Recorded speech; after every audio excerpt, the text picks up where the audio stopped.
happy that young people have joined the fight against COVID-19. And I can assure you, if everybody was responsible, because coronavirus is a behavior change disease. If you change your behavior, you wash your hands, you sanitize, you wear your mask properly, you keep a social distance from your friend, we shall fight it together. It's not anybody's fault that it came. It could have come by default or by design. But now it's with us, it's everywhere. You can't evacuate people and hide them anywhere away from COVID. And if you come together like this, I think we can fight its effects. It has actually hit the world. It hit the world by storm last year. The most developed economies and the best healthcare systems in the world went on their knees. And at least Uganda, we are rated higher because we are among the best 10 countries that excelled in the fight against coronavirus. And in Africa, we are #1. Remember that we are rated by WHO. And also what we have done best in this country, apart from having lower numbers, fewer deaths, there's a combination of things which I won't go into that helps all this. But what I can tell you that if we changed our ways and lifestyles, we can get better.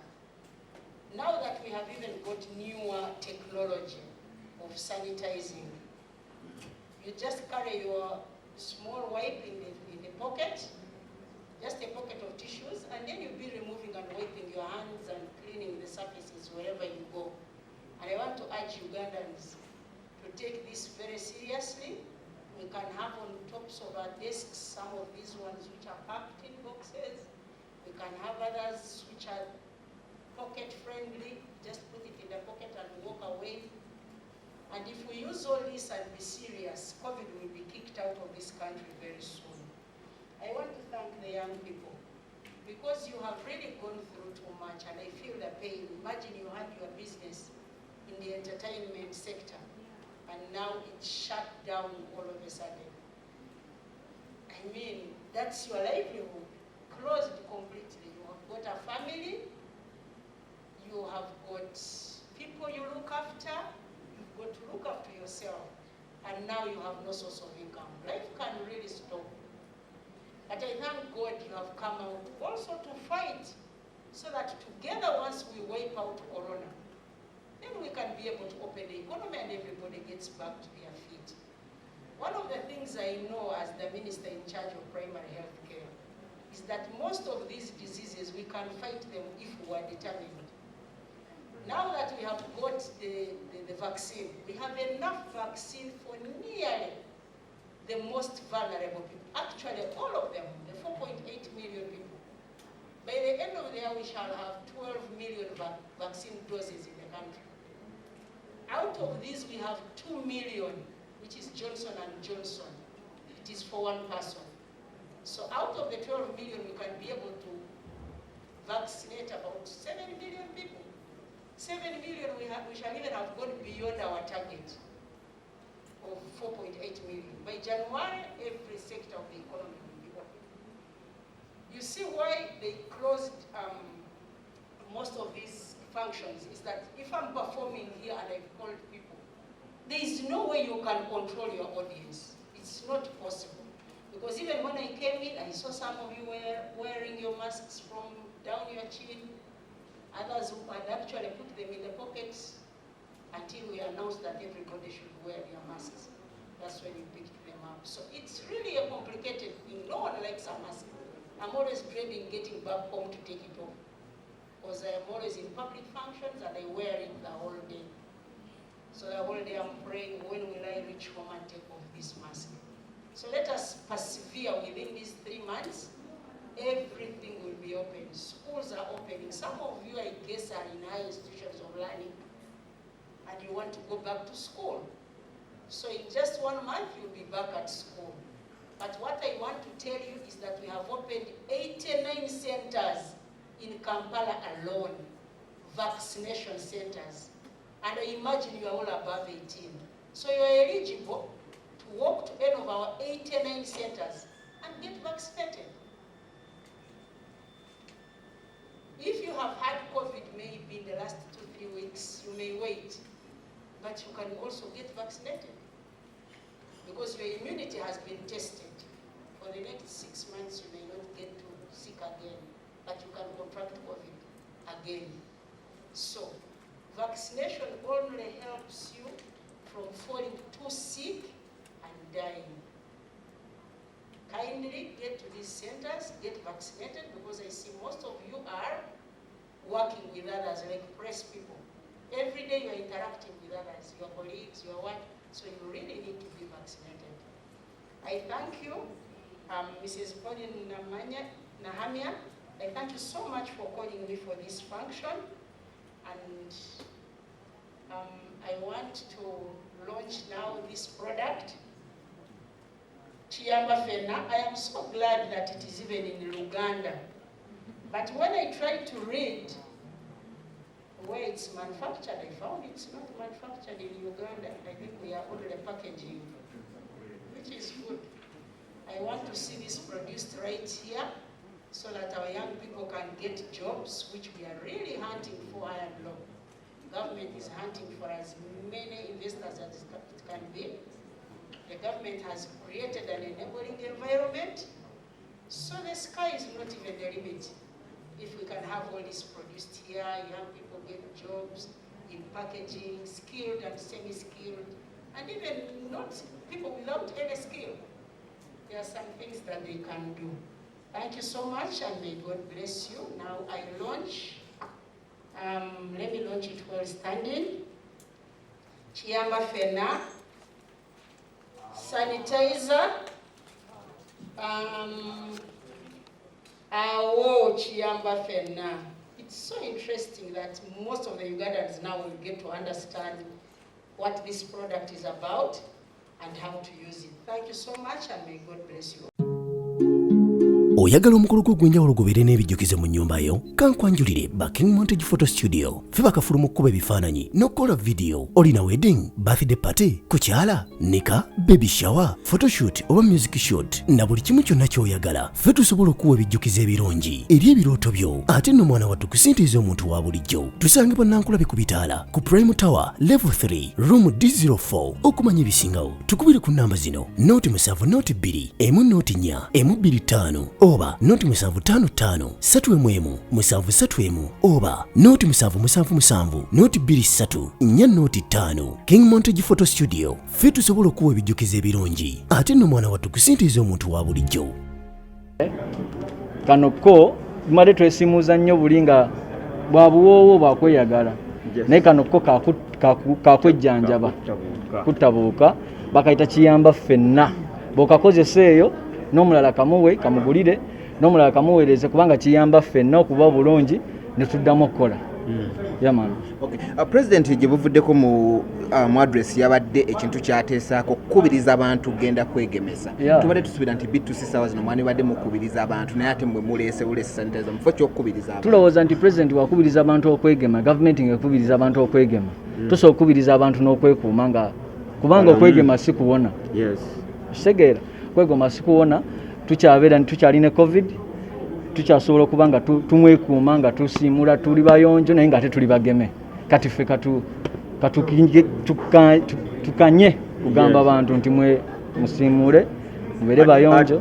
Yes, ate era n'ekirala nti eno sanitized wipe tetabusi coronavirus esingako okutta ku ekyo etta obuuka obulala obutali coronavirus nti tukaleese kano akawuka kagenda kubeerawo wipe kano tekakoma kukutta coronavirus awula n'ebintu ebirala. For example, obanga ogenze mu toilet before nga tonaba kugiyuzinga osooke kola ki cleaninga kawoba totta coronavirus wabula ottabuuka bwaki obuuka bwonna. Yes, abagituulako yes. So oba oli mu kulongoosa buli buuka si corona yekka. But nekirala okugattako ekyo bannayuganda mwenna gye muli abatannaba kwegemesa tubasaba oba tubakubiriza munoonye ebifo ebagemera abantu mwegeme weewaawo ekibuzo ky'obuzza kibadde kiringa ekitegeeza nti bino ebintu byawukana naye bino ebintu biri wamu kigambibwa nti bw'omala okugemebwa it's not 100% nti obeera tosobola kufuna bulwadde obuwuka busigala bujja so twegeme nga bwe twekuuma. Tulina obuzibu ne industry yaffe ya music nti mugera ne muvaayo ne mutulaga mu faces zammwe nti ekintu mmwe mukireese with time nekigenda ne kivaayo nti baadde babakozesa bukozesa ate nga muli mu nkaayana kino ekintu kya B2C oba waliwo abali emabega?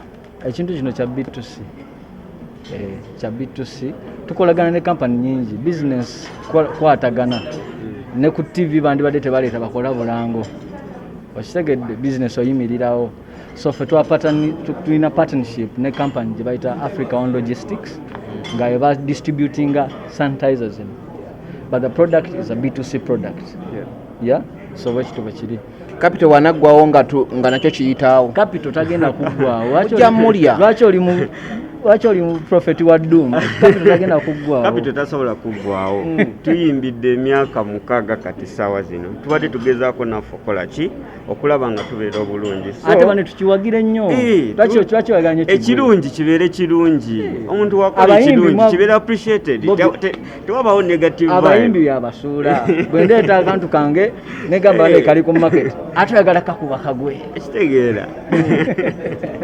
kyagamba ye akirabyeko nti baalirize ne bivaawo tebakawagira yongera okukubiriza abantu bawagire n'abayimbi abalala babaleese bweba nga weewaawo birambulukufu babiwagire.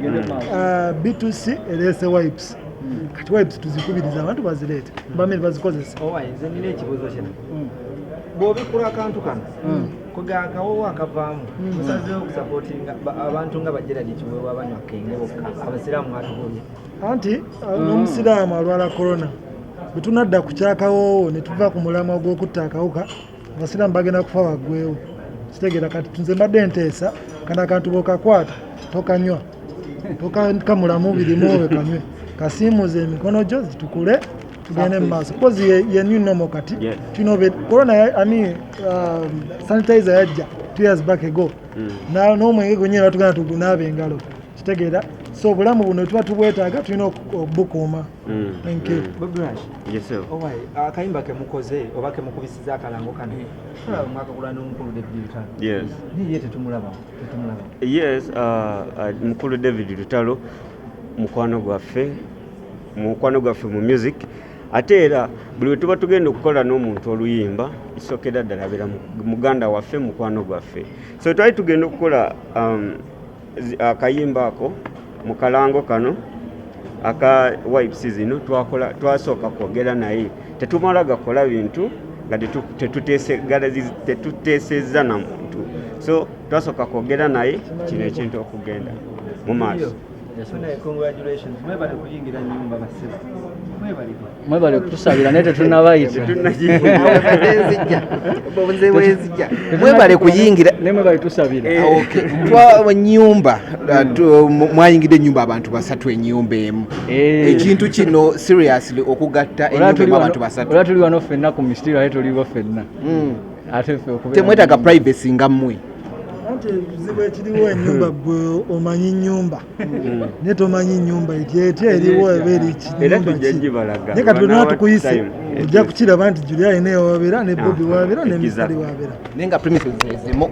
Exactly naye the main instance of building a house abannamawulire njagala bategeeza ffe tubadde tupangisa emyaka 6 emabega kitegeera nga tuspendinga ssente ennyingi nnyo ennyumba ze twagala okuzimba gino ennyumba gyayagala okuzimba si enyumba gye twazimbi so we chose to build a house sente z'okupangisa tuzibeeremu mu nnyumba eri mu premises zimu nga bw'oyogedde naye nga tugenda zimba maka buli omu gayagala nawo privacy yamwe buli temwagifuddeko buli omu alina privacy weererwa kubanga gwatakimanyi naye we tunakuyita okulaba ennyumba gyategeera nti waliwo privacy nga weeraliikiridde nnyo kya privacy nanti embuto eyinza ovuga nga buli omu awulira mu n'embuto gyevugira omanyi linda kwe tuli kuyita oliwulira embuto konzi ku kya Afrima.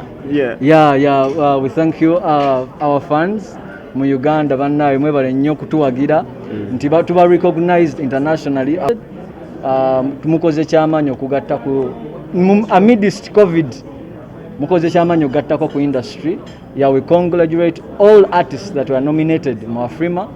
Ne bannayuganda tubagamba buli awadi mwe tuli ffe tetulina munnayuganda gwe tukompitinga naye n'abannayuganda bali eyo abalala mubawagire mutuwagire awadi zino tuzireete eka tugende Nigeria tuzinoneyo. Mulimu ne baani bali bangi naye betulimu tetujja boogera twagala kwogera ku baffe abalimu.